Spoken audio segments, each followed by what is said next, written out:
Hello Pisces, Sun, Moon, Rising, and Venus Signs. Kamusta kayo? Sana po nasa mabuti kayong kalagayan. Welcome back po sa Star Tarot. Kung bago kayo rito, welcome din kayo. Thank you sa inyong support. I truly appreciate it. God bless you all, Pisces. Merry Christmas po sa inyong lahat. May you have a very good Christmas. Enjoy the holidays. At saka, God bless you. Una mensahe po ninyo to, Cups. Napakaganda. So this is partnership, no?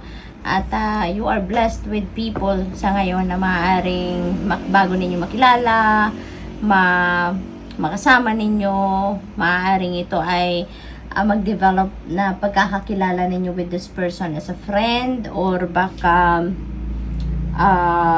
business partner, no, proyekto, maaaring makasama ninyo yan or pwede rin na love and romantic relationship.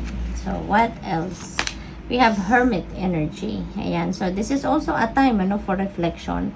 Timely din siguro kasi since this is Christmas season, maybe ang iba sa inyo, you're going to, to spend some time, no, para kayo ay makapag muni-muni, makapag-nilay-nilay, yung gano'n, Pisces.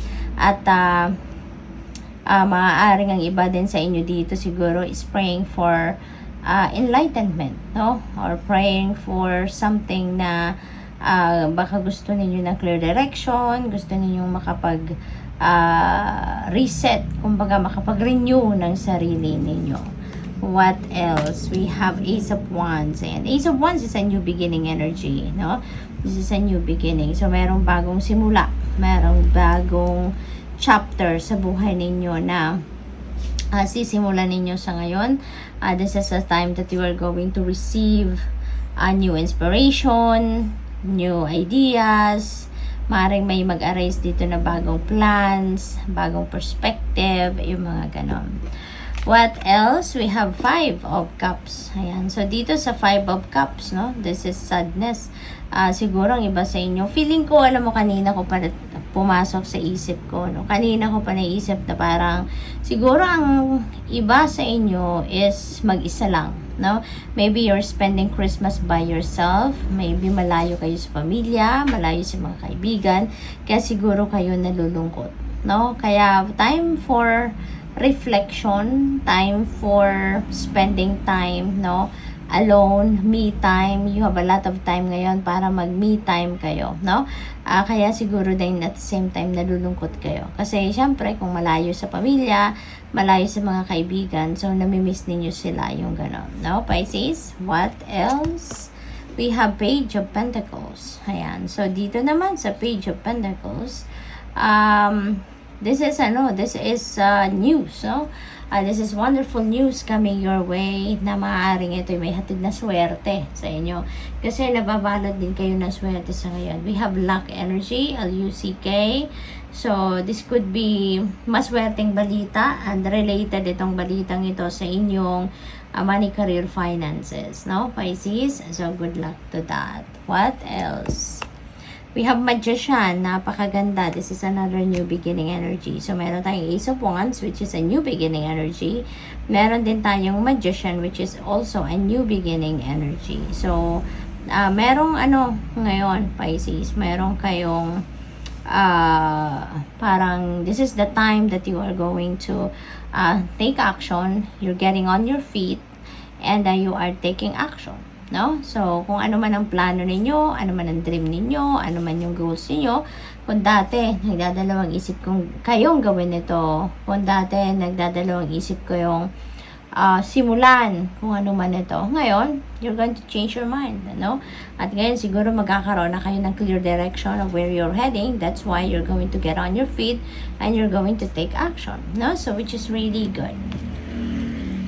What else? We have 3 of Pentacles. Ayan. So, dito sa 3 of Pentacles, no, you're really definitely going to take action.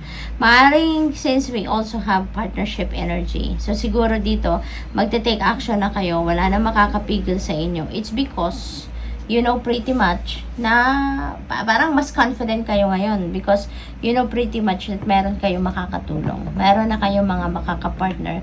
Someone is going to support you sa kung ano man ito ang gagawin ninyo.